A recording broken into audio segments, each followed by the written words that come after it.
Welcome, podcast listeners. It is episode number 252 of the Fret Talk podcast. You are here with your host, Mr. BudgetPedalChap. You are joined this week by Lee. Say hi, Lee. Hi everyone, how you doing? 50% of people have just switched off at my name, I think. That's how strong my self-esteem is today. Wow. Let's hit the ground running and get some enthusiasm going. And it's hard midweek, and it's just tired. Oh man, what have you been up to?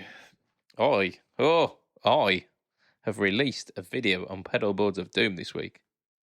Yes, I know all about this video. Yeah, exactly. Which bit was your favourite by chance? I liked the bit where you did the slap back. Did I?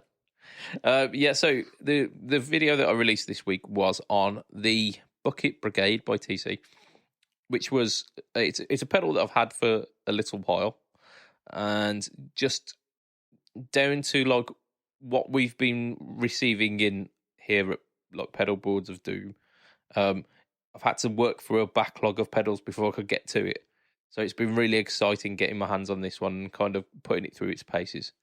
I decided that I was going to take a little bit of a different tact with the video, because there's quite a few of the bigger pedal demo guys who have done like the standard stuff and run through all of the all of the tones of it, like the standard tones. And I thought, well, if we release a video doing the same thing, we're going to kind of get lost a little bit there. So I spent some time with it and saw if I could unlock some secret tones. And you did. I did. I took the back off it as well. So yeah, and it's a bit like taking the back off of a speaker cap, then, isn't it? You kind of get like a roomier sort of sound. Yeah, the delays popped out. Yeah, it was almost like a stereo effect. Not quite how that one works. It's not like a little cave inside a pedal. Yeah, it's a secret reverb mode. Yeah, that'd be really cool, actually. But yeah, it had the little trim pot in the back, so I hadn't seen that being adjusted in any of the other demos, so I gave that a go. But I've got a hot take about these pedals. You can save that for later. Because have you not got a hot take? Well, we have now. We have now. Yeah, so I did the TC Bucket Brigade Pedal Boards of Doom demo. I've already done the No Talk or Tone on it, but this week on the Budget Pedal Chap channel, you get a No Talk or Tone versus with the Bucket Brigade versus the flashback delay. So I've really gone all out with this Bucket Brigade. I thought it would be really cool to see which was better, the actual full analog circuit or a tone print of the Bucket Brigade, like of a Bucket Brigade delay circuit. I really hope it is the original, the quality Bucket Brigade pedal. I really do. I mean, I'm not giving it any quality. Yeah, but I know it's a cheap pedal, but I think it's a really good pedal. Oh yeah, look, it's an absolute bang up quality pedal. I've really been blown away by it. I've also been blown away by just how compact it is as well.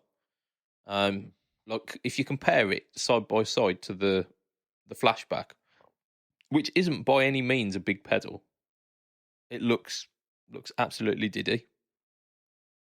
Mm-hmm. But so I've compared these two, like the algorithm within the flashback versus the real authentic Bucket Brigade delay. So that will hopefully, fingers crossed, TC versus TC. Yeah, I mean, either way, TC wins. Ford versus Ferrari, is it? But it's yeah.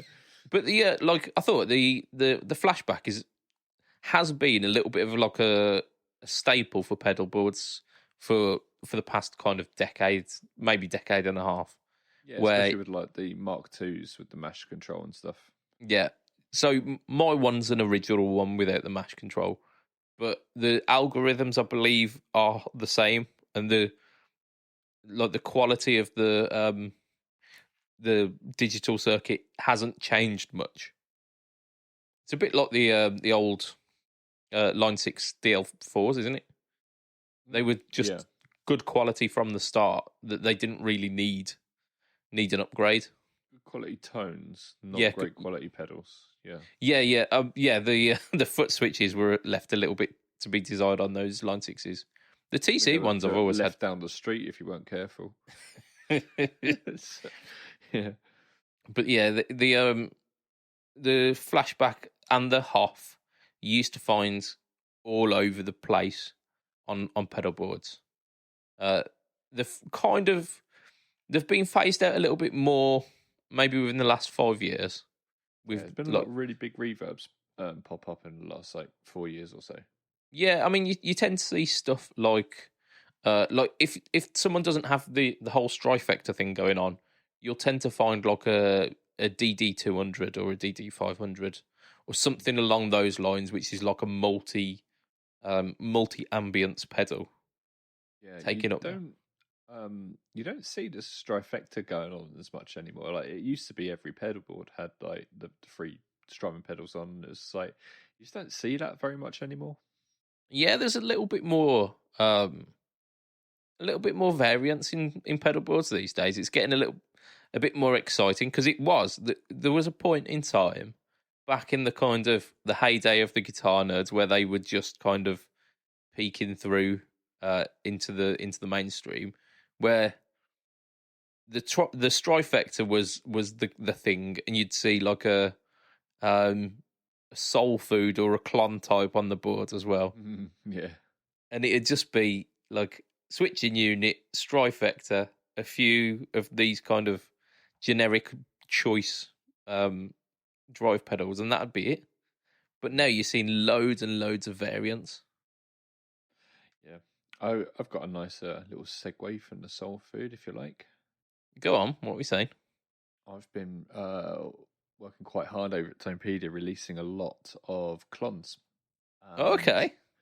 Today I released an original Silver Centaur and an early KTR as well. Nice. And also the what's it called? The Zeus, which is in the same line as the Bucket Brigade. So the TC Zeus. So they've gone on there with a bunch of other clones. We've got some other ones. We're even working on the Wish clone. We got one of them in. The one that Josh was talking about, because he bought one, hadn't he? And the foot switch knackered, and it was cheaper for him to just buy another one than it was for him to get it fixed. So we've got one of them. We've got Tumblus on there. We've got I think is it the Bad Horsey, the one Tonepedia sent you? Yeah, the Nux. Yeah. The Horseman was that one? That's it. Yeah. Bad Horsey's the Steve Vai Y. So not quite the same thing. So the TC Zeus on there. Yeah. Was it the germanium one, or was it the silicon one? Because they did a short run. I do not know. I know they did a run with the original. With the original diodes. Yeah. And then I think they switched to like a more readily available silicon diode. But I'm not entirely sure. Because it only came through in the last few months. I'm guessing it's probably the silicon one. That's good though. Does sound good. I mean, you've mentioned clones and clones. I forgot though. I had a little payload of pedals come through this week, and one of them was a clon. I'll see if I can. I probably can't reach it from where I'm at. But the fabled Mosky Silver Horse. Because I heard really good things about that, and one of our old Patreon backers was getting rid of a few pedals, everything Joseph, and he was selling off these kind of mini pedals for a pretty decent price. So I said, go on, why not? and the Silver Horsey was one of these. So that will be coming out soon as well on the No Talk or Tone series. Please. Yeah, me too. Oh, it's one of those, along with the Mosky Spring Reverb, that I've seen on so many boards, and so many people have said this is like the budget option. So maybe it will be enough to convert me to the Klon. Clones are brilliant. I think I need to add a Klon style pedal to my pedal board because I just love them. Maybe a Klon and a Rat or something like that. I'll be happy. Yeah, I've got a Rat in that group of pedals as well. Another Mosky. I got a Rat in the kitchen. What am I going to do?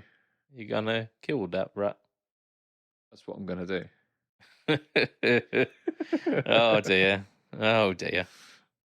So yeah, I mean, lots and lots of clones. Boom. I reckon because we've got a fair bit of news this week because it's Well, we could even say news. Indeed. We haven't done that for a bloody long time. Absolutely. But before we do that, we've got a little bit of housekeeping that we need to do, and I need to hang my head in shame. Damn straight you do. Right. So the hot take from last week was that Strats are the peak of guitar design, and unfortunately, there are two unfortunate things here. The first unfortunate thing is that a little bit like Marty McFly in Back to the Future, where you ain't ready for this, but your kids are gonna love this shit. I think my thoughts and opinions of the Strats are much like that statement. Where I mean, I think it might have been 1952. But, so that's the first unfortunate thing. Second unfortunate thing, Facebook seems to think that so there was 87% that disagreed with the statement and 12% that agree with the statement. Now, if you're any good at maths, you will realise that 87 and 12 does not a full percent make.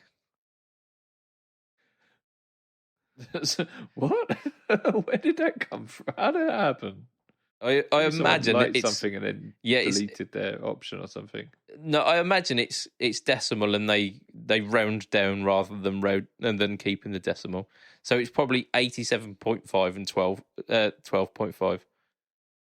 But yes. As it stands, it is currently not a full 100%. Are you saying it's not decided then?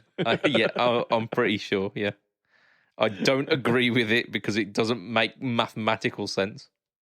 See, what happened here, dear listener, was I pleaded with Mr. Chap last week to please make sure that the question was fair, and he did not do this. He put either I'm wrong or least stupid answer is correct. A paraphrase, but that was more or less what he did. So I was like, right. Okay, so I took it to some of my Strandberg groups and shared it in there and just said, okay, support me here. I wondered why we got a comment about a Strandberg. They came through. that was very, very on topic. Yeah. So yeah, I just shared it in very specific places. Oh, this is like, war now. If you're not gonna play nicely, then neither am I. Well, there we go. Now we know the rules. The rules of the war. It's on. Right, so we have got a hot take for this week, apparently. Go on then, Lee. What were we saying? Okay. The new TC Electronics enclosures that the Bucket Brigade, the Magus, the Zeus, and these pedals come in. Yes. Are the best basic pedal enclosures on the market.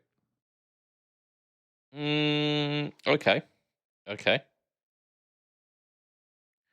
The form factor is very good. The form factor is because they're very compact. They're very square as well, so that they stack really nice next to each other. And they're stable. They are like mini pedals that fall over. Yeah. Yeah, because they're slightly wider than a mini pedal. They are very stable. However,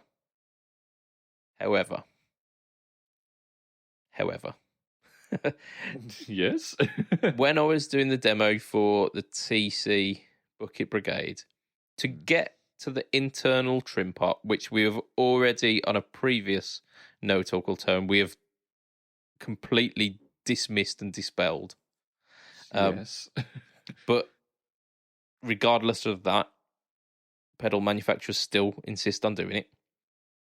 To get to this, you had to undo 4 screws and remove the nuts for the input and output jack to get That's interesting. the entire back up. But you could say that's more, more security of the more rigidity even. What I really, really like about these is that they've managed to keep everything really, really small and make it more pedal board friendly by keeping all the jacks on the top. Yeah. They fit into the palm of your hand, which is cool. The pedals sound fantastic. The analog guts, you couldn't go for like a stupidly clever digital pedal. Like, although you do have the Sky Surfer reverb, which is a digital delay, obviously, in this setting. the Sky Surfer reverb is a good digital delay. Yeah. If you like. Yeah.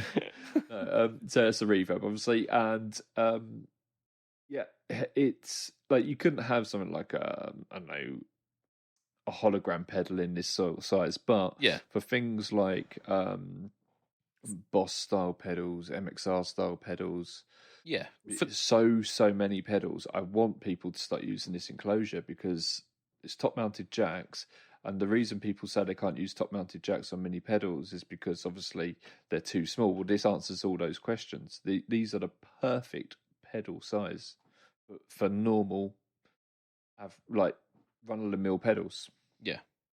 I don't think I can argue against that. The only way that I would I'd change it, because it's basically 2 U-shaped pieces of metal that fasten together, isn't it? Like a 4P, yeah. Yeah, along those lines. I think I've got another pedal that does something very similar, the Dr. Green line, which were like Ashdown's pedals. So it's not a new design, but they've definitely utilized the minimum possible dimensions for it without it being a mini pedal. They've nailed the mini pedal. Yeah, absolutely. They've said, hang on a minute, mini pedals are crap. Let's make a good one. No. But they, the way that they put the input and output jack on the bottom part, if they had the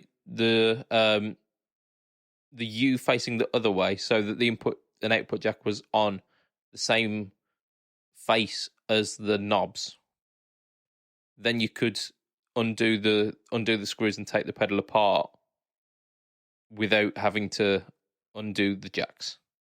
Yeah, perhaps. But that's the only thing that I would change about it. Yeah, I suppose that only comes into it if you're really messing around with it. And like you say, there is that trim pot in there. I don't know if there are trim pots on the others. I don't think there are. Oh, I think there might be like switchable buffers. Could be. I know on the Magus, which is a rat, you've got a 3-way toggle switch on the top, so I don't think there's any trim pots on that. Yeah. But still, it's not one of those things that you're going to be opening up and closing a lot. Well, you definitely not if it requires taking things apart, because the speed control on the modulation for the TC Bucket Brigade is something that I could see tweaking would be an interesting thing to do with. It should be on top, shouldn't it? I mean, ideally, I think the problem there has come in with space, hasn't it? Because it's already got the four knobs and the little toggle switch. Mm. So yeah, they should have had some sort of like little access switch from the side or something like you do on the dry bell button on vibe pedals. I mean, even if you just drill a hole in the back where the speed trim potties. Yeah. That's a solution. Yeah, absolutely. But coming back to it, aside from the bucket brigade, like the fact is the enclosure in itself. Oh, it is fantastic. Hang on, yeah, this is the enclosure that pedals should be in, because they just save so much room on your pedal board. They don't start messing around with the sides of the knobs like that. What was that pedal we had from Sonic Cake? You know, the ambience one. It was a mini pedal and it had like 6 knobs or 8 knobs on it, and they were all like tiny, the tiny, little tiny trim little pot. trim Yeah. pots. Well, yeah, like the kind of the standard ones that you get on mini pedals, because you tend to get one big one, and then those little tiny little like plastic pots. Which you don't have to have that on these. They can all be very decent sized knobs. Yeah. Just perfect. Yeah, so yeah, you're gonna have to try and think of an argument for that, really.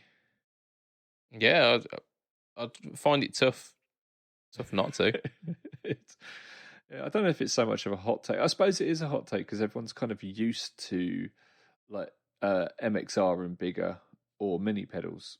Yeah, I mean they've got like they are standard sizes, aren't they? The 1590B and then the 1590A are standard sizes, and they're standard sizes for a reason, because companies use that almost as a template.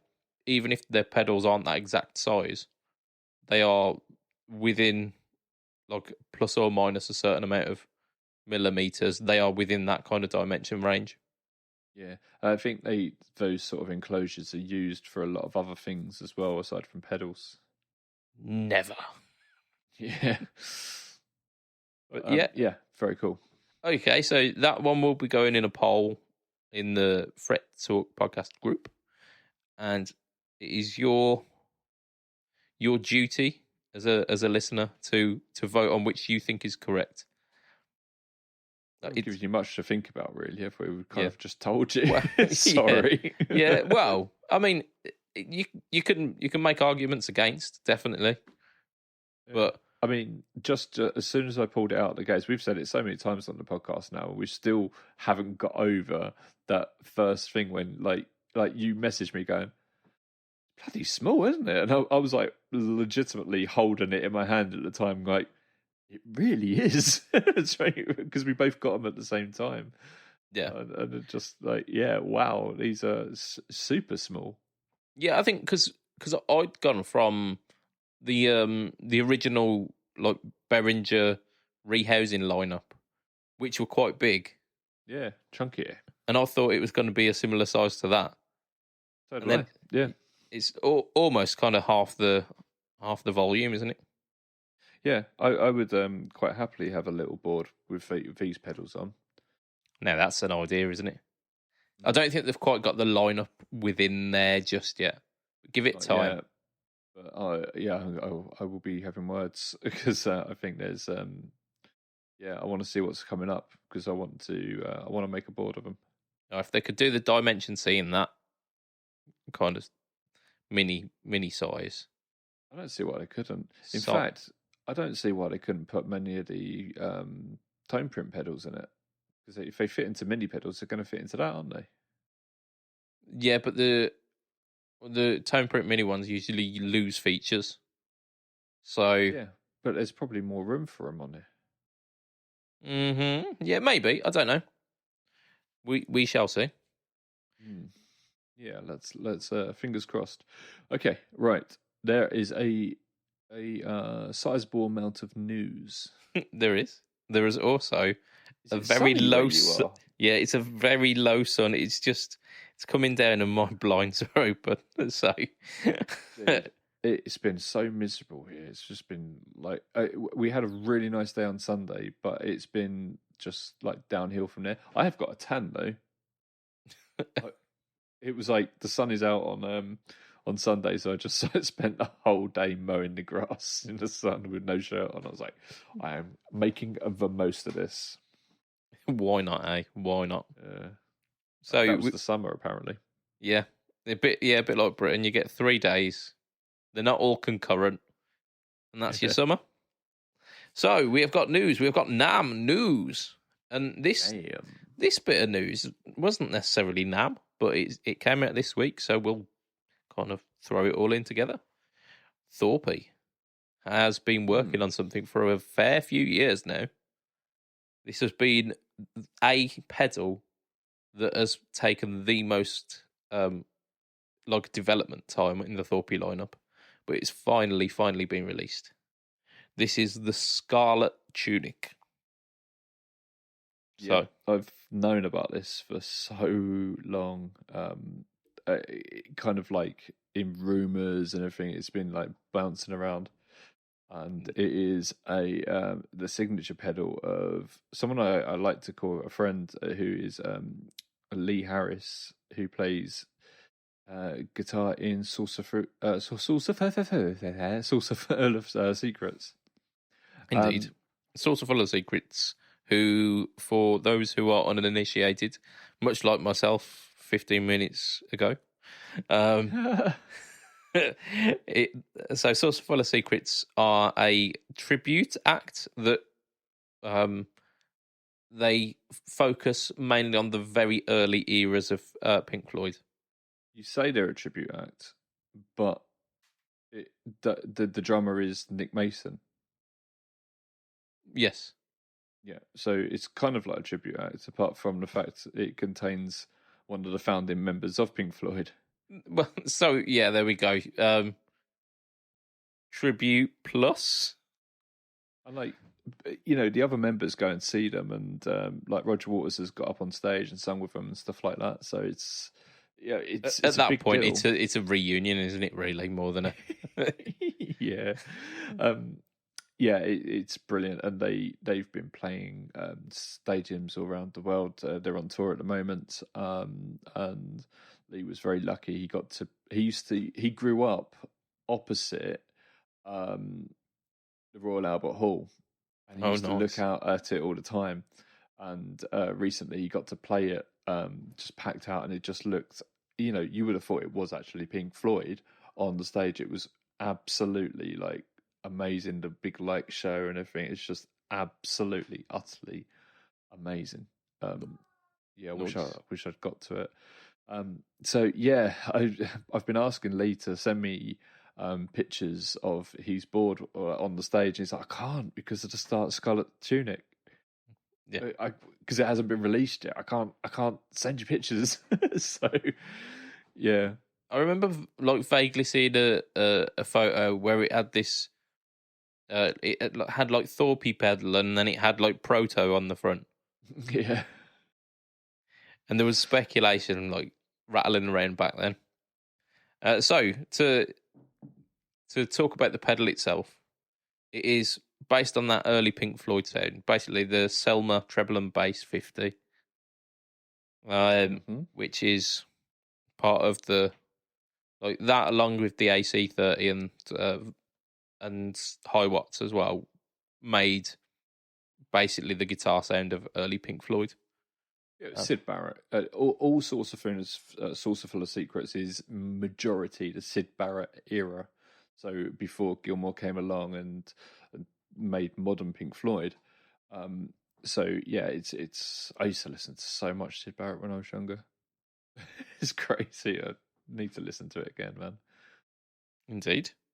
Yeah. So as you said, it was developed basically because of Lee Harris. The controls on it, we've got like a master volume, we've got gain, treble, bass, presence, then we've got 3 flick switches as well: deep, bright, and sensitivity, sensual, sensual. Which is kind of like the equivalent to the high and low outputs on the jack. So you got the 2 inputs.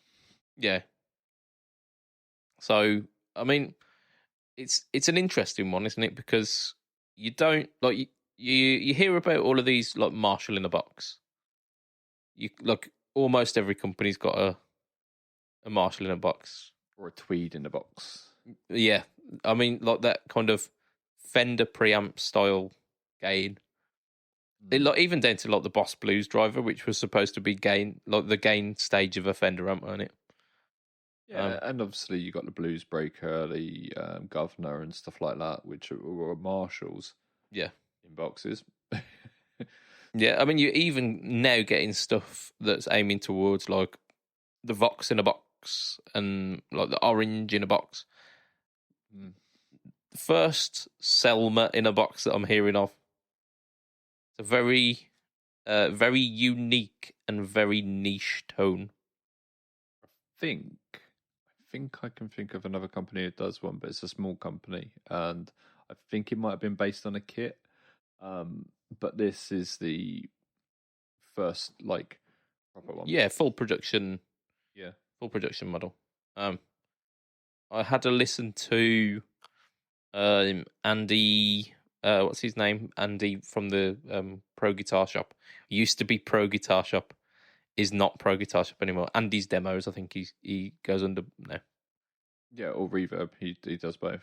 Yeah, I heard his demo using it and it sounded really good. So I mean, you wouldn't expect anything else, especially considering it's been in development for I think, did he say 6 years for that I one? don't know if it's been that long. It might say that. I don't know. Either way, it's Yeah, it's pretty cool, man. It really is. indeed.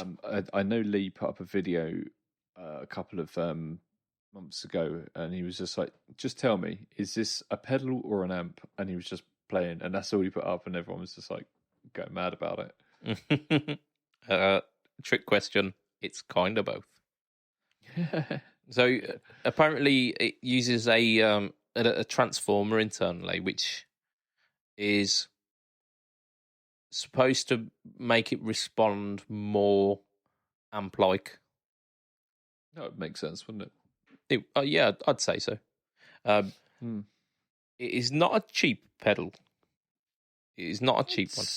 I mean, given that it's a signature pedal and it's a 4P, I think it's pretty well priced. Yeah. Actually, no, I will stick with that. It's pretty well priced for what it is. Yeah. Yeah.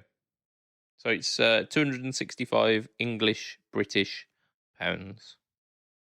So let's say it's a bit rich for my blood, but I reckon if you use that, you run it into a couple of like IR style pedals, you could get a really, really good solid basis for a tone there. Yeah. There's a lot of Pink Floyd fans out there. And one or two. Yeah. I know most of them are kind of searching for like Dave Gilmour tone. That's kind of like what they're thinking all the time. But, I would say most of them would want to add this to their board as well because they're like, well, actually, I can get the early Pink Floyd tones as well. I wonder if Gilmour would get one. That'd be a turnout for the books, wouldn't it? I mean, it's not like he's one to shy away from pedals, is it? And he's not short of a bob or two. So maybe, I mean, we should start a petition to get Gilmour a scarlet tunic. Yeah, pretty cool. Indeed. Right, what's next? We have got the Difference Engine, which is by Laney, or the Black Country Customs pedals. So we were having a little bit of a chat before the podcast started about the Black Country Customs pedals and how they've largely kind of flown under the radar. There hasn't really been any standout pedals. There's been like a treble booster, there's been an overdrive, and a few other kind of little things which aren't really setting the world afire. No, the things that everyone does, and this is kind of I think this is kind of where we're seeing a change up in the pedal industry where people are getting a bit bored of everyone making like a million fuzzes and stuff like that. Yeah. Yeah, I mean, it is essentially market saturation, isn't it? If you have too much choice. Flip. In a couple of years' time, people will be like, this new fuzz came out and so on and so forth, and it'll be quite exciting again. But at the moment, people are after your non-usual pedals, your unusual pedals, I suppose would be the word. Yeah, I mean, springboarding perfectly from the Scarlet Tunic, doing the whole Selma thing.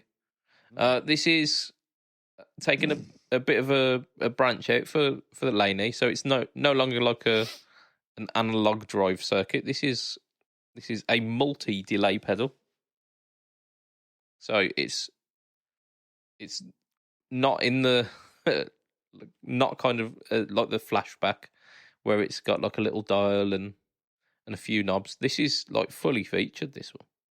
So do you think like delay is the new fuzz? I mean, we're getting a few more, aren't we? We are getting a few more. Like, well, one thing we haven't mentioned is the new Matthews effects Surgeon. That's a new delay that's come out that's really incredible, actually.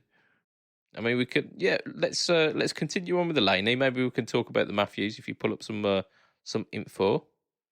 So the Laney difference engine it's got an OLED screen on it, which is interesting. It's got MIDI in and out. It's got expression. It's got stereo in and out as well, so it's fully stereo. It's got the knobs color, tone, mix, repeat, and then it's got an edit control. It has presets on it. It's got 50 user ones, but it's also got 50 artist ones. And the roster of artists that have made presets for this is quite interesting. So we've got a few of the kind of impressive, isn't it? It is. It's a big selling point for it. So we've got a few of the kind of YouTube session-y guys like Alex Hutchins, Marcus Miller, and Tom Quayle, and those kind of guys. The impressive virtuosic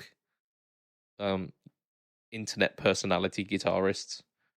But then we've got a brummy heavy metal legend on there as well. We've got Mr. Tony Iommi. Mr. BudgetPedalChap. Yeah. I mean, I haven't got the letter through the post for that one just yet. What you mean is they asked you, but you were too busy. That's it. I've just got this video to shoot for a Bucket Brigade, unfortunately. Yeah, come back next month, and I might have a bit of time. So I wish I'd jump at the chance, but there we go. Call me Laney. Call me. Laney. Call me Laney.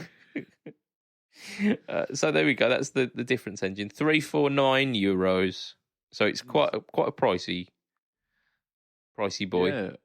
Yeah. Can you plug your PlayStation into it? Make the most of that OLED. Possibly. Don't know. I mean, the modding community out there have made all manner of things play Doom on it, haven't they? So it's only a matter of time before. True. It's brilliant. Yeah. Let me tell you about this Surgeon then, because this is what I was kind of getting at a moment ago. Though was like I was going to say to you, can you name all the delays that have come out this year? It's just incredible. There's been so many. Just yeah, unbelievable. Right, I'll share my screen with you, sir, so you can see this. So this came out from Matthews Effects recently. Okay. And only about I think it was last week. And you've got standard looking enclosure.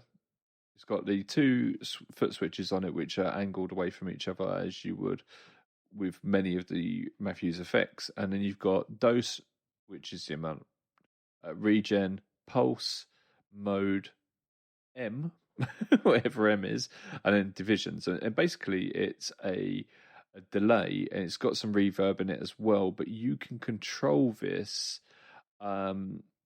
via MIDI to do loads of different things. You can get your computer onto it to unlock loads of different delay and reverb sounds. You've got a ramp up on it as well, so you can make it start like automatically doing it's like an LFO basically, so it will have that like a low frequency oscillator, and it will start doing that whilst you're playing, so you can start to add some character, a bit like imagine a delay behaving like a phaser, that sort of idea, whereas the delay kind of will get quicker and slower, or whatever you want the ramp to do, because it will do anything. You can add an expression onto it as well. It's a very clever pedal, and what I like about it is most of the jacks that you want for just normal running are on the top, which is great. As we said so many times, we love that. The MIDI in and MIDI out are the mini TRSs, so like your headphone jacks, which is perfect. They are on the side. You've got a USB-C on it. Like, even these are using USB-C. Come on, TC. You can run MIDI through the USB as well. And then you've got an expression pedal input on the side as well. It's very, very impressive. Like, super, super impressive. And he's got his own, like, editor on there, like, for your computer, so you can edit it in real time if you want to. That looks really good, that editor does, doesn't it? Yeah, it's 250 quid. And what's cool is once you've set it up on the computer, you haven't got any screens on it or anything to do all these fancy bits and pieces. You've just got two buttons on it, or your foot switches, which are your tap or your preset switch, so you can switch between 4 presets on it. Yeah. Or you can set up the tap tempo, and the other one's bypass, and then you just change it on the fly, as you would any normal pedal. And is this fully digital then? This is all kind of algorithm based, not like digital analog hybrid. I believe this is all digital, because it would be very, very difficult to get all of those features in with any analog bits to the circuit. But it seems really, really kind of highly featured. It is, yeah. It's pretty damn cool. I think we're going to get one in for demoing. Oh, okay. Nice. Yeah. Very good. Very good. Very cool. Right, what have we got coming up next? We have got, this is a controversial one. So, Ernie Ball have put a patent in for a new type of pickup. Indeed, it was that one that you just pulled up on that popular. Okay, we move on then. Here we go. So Ernie Ball have basically developed a new technology for heat treating pickups, and according to Ernie Ball, the process of heat treating them will give them it will give them like more response and higher output to the pickups. They say that, but the pickups that they are doing this with, so the single coils that they're doing it with, have neodymium magnets, which are quite powerful already. And so, okay, there's a big issue with this, and I had this conversation recently with a friend who used to own quite a large pickup company in the 80s, and he was about to start it again, and they were famous for making like the most powerful pickups you could get. Yeah. What is happening with everyone's amps at the moment? It's digital. It's going modelling. Just getting smaller. Yeah. Even if you're getting valve amps, they're getting smaller and smaller and smaller. And you used to have powerful pickups in order to try and make these big 100-watt heads overdrive. Yeah. There was a reason why, like, people were switching out Gibson pickups for like ceramic humbuckers, like the Super Distortion was the one, weren't it? Like Ace Frehley. Yeah, it's the one that John made was for what's his name, Ollie Ruff from the Scorpions. He's got that pickup, that guitar where every pickup has its own volume part, and it's like super, super heavy. Anyway, that's because he was running like stadium filling amps. Yeah. And we're not doing that anymore. So if you run something like this into like a 40-watt amp or a 20-watt amp or something that everyone's kind of using nowadays, it's just going to there's going to be no dynamics. It's not going to clean up at all. You could turn it all the way down. It's still going to be like, fucking hell, what's going on? I had exactly that problem when I first bought my Les Paul. It had EMGs in it, and I switched from playing a Strat to this Les Paul with EMGs in the middle of a set, and my clean channel suddenly weren't a clean channel anymore. Yeah, absolutely. It's incredible. So this pickup is kind of going against the grain of where everyone's going. What we need is more things that are, well, I think we're quite good where we're at. I don't think we need things because the pickups that weren't high output are now higher output in relativity to the amps. Yeah, I mean, relative to the amps. I didn't look at the specs for kind of the output of these pickups, but your kind of standard quote unquote hot single coil sets are only around the 8 or 9K mark, whereas like neodymium magnets are quite pokey, and then the humbuckers that they're doing in this heat treatment are only in ceramic as well. So you're going to be seeing those released in the Ernie Ball guitars that will be shipping out soon, like the Cutlass. I think was one of the ones that were mentioned. So you'll be seeing the HSS in that. And what do they include? What the push pulls? Coil splits. No. 20 dB boost. Yeah, the Cutlass and these sort of guitars, they on the push pulls, they have a boost on them, don't they? Do they? Yeah. So what you're going to go is from, oh my god, this is so saturated, I can't do anything with it, to, oh my god, I've just compressed all my sound and I'm trying to get a lead boost and no one can now hear me because everything's just like. Yeah, it compresses it even further, so it almost kind of gets perceived as a volume dip. And don't get me wrong, listener, I love playing big loud amps. It's just not what we do now because we're not allowed to do it. I've got a 100 watt Marshall and I love playing it. Yeah, and if you are using modeling as well, there's only so much volume that the front end of a modeler will take before it starts getting horrendous digital clipping. Yeah, and that's not the sort of clipping you want to be hearing. Exactly. So, yeah, maybe this is not quite the innovation that they were expecting, but it's a new innovation within pickups. Is it? It's like, we made things louder. Yeah. Yeah. Like, well, it says louder and more responsive. Sorry, like higher output and more responsive. That doesn't go together. Well, so, it does. If the louder bits are louder, but the quieter bits are quieter, that's like more of a response. You might say you'd describe that as a wider dynamic range, then, wouldn't you? Yeah, but it's easier to say more responsive. It does say touch sensitivity, i.e., you touch your guitar and all hell breaks loose. Yeah, and then you run all of that into a compressor because your note dynamics are all over the place. And then you run it into an amp that's compressing it as well. I don't know. I'm yet to hear these, but Ernie Ball tend to make quite good instruments. They tend to make quite good guitars. So yeah, they do make nice guitars. That's for sure. Indeed. I think we've got one final bit of news for today. Maybe we could do another. I've got the Epiphone loose seals that are like new special edition colours. Is there any news that you want to spring forth upon us, Lee?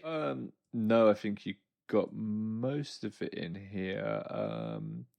These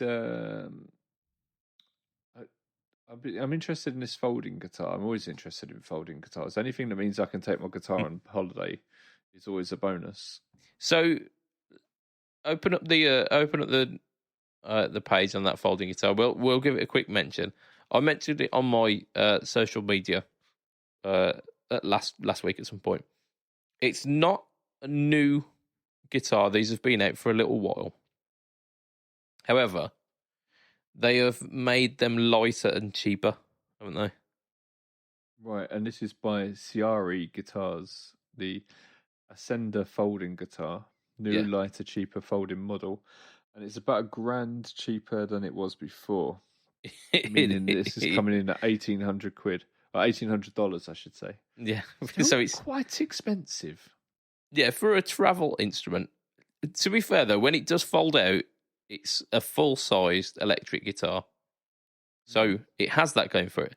So just to kind of put the picture in your head, around the kind of like 15th fret mark, the guitar neck basically folds back on itself to like a full 180 turn. So that the awkwardness of carrying a guitar is the fact that it's quite long, and the neck is a massive weak point if you've not got anything like holding that structure. So to get around that, they've made it so that the guitar neck basically folds back on itself, and it's all then compact. So it's basically just longer than the body of a guitar itself. So there is that. There's a video there of them folding it as well. It looks like they're doing it during a gig. During a gig. Yeah, that's that can't sound good. I wouldn't have thought so. However, like, what concerns me is the fact that it does fold. It pulls the neck 180 degrees backwards. Is that not going to stretch the strings to a point where they are under a lot more pressure? Of course not. So look, okay, so this handle here is the bit that disengages. That's going to disengage the tension on the strings, making the strings slack, and then when you pull the neck around, that's going to bring them back to a certain amount of tension. Is it not going to kink them though on the points where the neck bends? I mean, it depends on how much tension there is, doesn't it?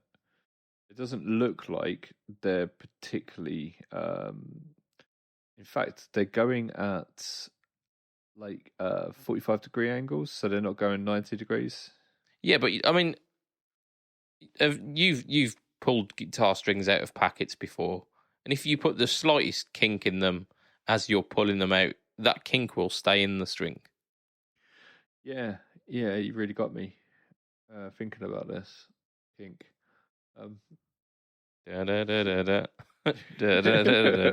was the lamest pun I've ever done. But yeah, it does. I don't know. I'm sure they have thought about that because it looks like they've considered quite a lot on this. Yeah, they've likely considered it more than I have. So yes. You got to give the guys that accolade. However, the overall look of it, yeah, isn't that appealing to me. That isn't something I would look at and think, okay, I want to pay £1,800 for that. Yeah, it isn't something I look at and think I want to pay £200 for. That's I mean, it looks almost similar to. Do you remember when you drop paint on the floor? Do you know, like about 3 or 4 years ago when Epiphone were doing those £99, like I think it was called the M2. Yeah, I think so. And the Gibson ones. Gibson were doing like an Amazon exclusive, pretty much. I think that was the M2. There you go. So it looks a bit along the stylings of those, doesn't it? Yeah, I think the M2s were nicer though, actually. So like a bit of a flat colour. It's not particularly all that like well dressed for like an £1,800 guitar. You'd expect a bit of binding. You'd expect it to look something special, and it just looks a little bit kind of basic. Yeah, I can imagine it appealing to a certain type of crowd, like the 60 Cycle Hum guys and stuff like that, because they go in for this sort of thing. Yeah, for that look, kind of like almost like a pawn shop, sort of X-rated sort of shape. But I'm not buying it. I'm not. No, I'm certainly not buying it. Yeah, for £1,800, I'm not buying it. I mean, if I had £1,800 to spend on a guitar, I'd probably try and get a second-hand PRS or something. Not a Stromberg. Oh, actually, yeah, no, I would get a Stromberg. Yeah, no, 100%. And they're well easy to travel with. Yeah, because they're short, aren't they? Tiny. And the bags they come with are wicked little rucksacks, and the headstock doesn't come above your head either, because there isn't one. Indeed. I So you mean, can there's just duck under all the doors. got to be some advantage to having a ridiculous looking guitar, isn't there? I mean, look at what we're looking at. Yes, yes. Right, so let's wrap it up with the final one, the Epiphone Lucille. So the Epiphone Lucille's they've been around for a little while. They released the Kalamazoo headstock version about a year ago. Like because it's within that kind of tribute line, isn't it? Or like the tribute to Gibson line. And they've always done a Lucille in the Epiphone lineup, as far as I can remember, but they've kind of stepped up their game a little bit. So it's like they've got Gibson pickups in it rather than like generic Alnico pickups. They've got Graphtec nuts on them as well, and they're bringing out 2 new colours for them. Unfortunately, they are region exclusives. So they're bringing out one called Bone White, and that is European exclusive. And then they're bringing out a cherry version, which looks absolutely phenomenal, but it is unfortunately US only. So for us Brits, that cherry Lucille is an unattainable target. I love the Epiphone trigger man they've got in the background of that as well. The picture. Do you know what? I'm very tempted by one of these. What, the Lucille's? Yeah, I think it's gorgeous, and I think the price is absolutely amazing. So I played one of the earlier versions of the Lucille back when it had the clipped wing headstock, and the Veritone switch was really, really usable. I really, really thought that the Veritone switch, like going into it, I thought there's no way I'm going to use any of that, but it was really good. It was really useful, and the TP1 tailpiece as well with the little fine tuners, very, very comfortable. In terms of being able to just get the tuning just spot on. So which one's your pick? Are you going for the white or the red? I would go for the red, but the issue with that, right, is I've got so many red guitars. I don't have a thing for red guitars. I just happen to have loads of them. Well, you can't say that and then go, oh, well, I'll buy the red one. It just so happens that when I've gone to buy guitars, it is like, oh, I want this guitar. It's the only one I can get is the red one. I've chosen a few red guitars, but I've also been given a few red guitars as well. Yeah. Oh, I've got one by the looks of it. Yeah, I think so. Just the one. I think like 80% of my guitars are red. It's mad. I've got I mean, mine's quite well spread out, but the majority seems to be sunburst.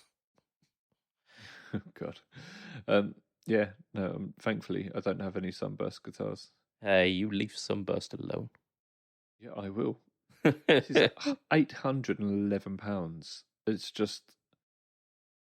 I don't mind going for an Epiphone in this because these were originally Epiphones as well, weren't they? Really high quality Epiphones. No, Lucille's always been a Gibson. Yeah, but the model Lucille was, they came in Epiphones back then as well. Am I wrong here? What, the 335? Yeah, you get an Epiphone 335. No, no, they're ones with like the casino and stuff like that. The hollow body version thereof.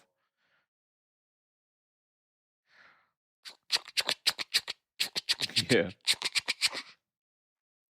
But yeah, so um, the Lucille is it's an absolutely fantastic, fantastic 335 esque.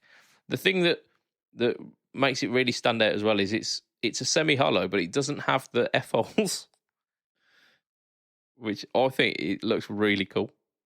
Yeah, it's a very nice guitar. I like it a lot, like just so much. Indeed, Is it ebony neck as well? I believe it's an ebony board. Oh, I might get that white one. I haven't got the money to get this, but I might get one. Do it. And on that bombshell, on that kind of costly bombshell for Lee. Isn't it weird? I'm like, if I had 1,800 quid, I'd get a Strandberg. Look at that really old replica. It's so good. Indeed. I do like very, very eclectic types of guitars. Yeah, I mean, I've got the Midtown, which is incredibly similar to that in terms of like it being semi-hollow and whatnot. And I don't use it as much as I should. What do I do at the end of the podcast? That's what I do. I thank our sponsors. I thank our Patreon backers, who are amazing people. And for as little as $2 a month, you can be one of those cool kids. The people are as follows. It's Mr. Andrew Bimson, Mr. Adam Yeomans, Mr. Doug Christ of 37 Effects, of Masters of the Cinematic Universe, and the Just Surprise Me podcast. We have got Mr. Hugh G. Rection. We have got Mr. Ben Fletcher of Fletcher Pickups, and Mr. Brian Gower of the Tone Jerks podcast and the Second Button podcast. Those cool kids are cool. If you want to catch me online, you find me at BudgetPedalChap. So Facebook, Instagram, and YouTube. YouTube is the home to the No Talk All Tone series, where this week the No Talk All Tone verses will feature 2 TC pedals fighting each other to the death. Not quite to the death. Please, TC pedals, don't die. Don't die on me. Lee, where can we find you? You can find me in a variety of places. One of those places is where I'm looking right now. If you pop over to the analogalien.com website, you'll find a blog section on there with a bunch of blogs that I've been writing recently, such as what is a guitar pedal? How to arrange guitar pedals. I'm not making these up. These are what guitar pedals do I need? How to modify guitar pedals. How to daisy chain guitar pedals. How to transport guitar pedals. How do I use drive pedals? Guitar pedals. Why are there so many types of delay? Are guitars still cool? Which songs gave us gas? And soon to be released. How do I wire my pedal board? I think it's going to be called. There you go. That's going to come out very soon. So but yeah, there's loads of really cool blogs I've been writing on there. We've also got blogs that I've written for Tonepedia, and you can go over to Tonepedia. I'm sure you know about that, where you can interactively try loads and loads and loads of gear out, and we're adding loads more all the time, like the clones we mentioned earlier. And then, of course, you've got Pedal Boards to do, where you can check us out on Facebook, Instagram, and Twitch, and Twitch. Fuck off. FaceTime and what else is there that exists? Snapchat. My place. My place. I don't know. Right, before we start handing out links to places that we don't stream on, I'm going to end this podcast. So from myself, YouTube, we do YouTube. We do YouTube. Yeah. YouTube is our primary kind of outlet for content, pretty much. So from myself, Mr. BudgetPedalChap. From Lee, it will be a tatty bye. And good night. Stay tuned for the joke.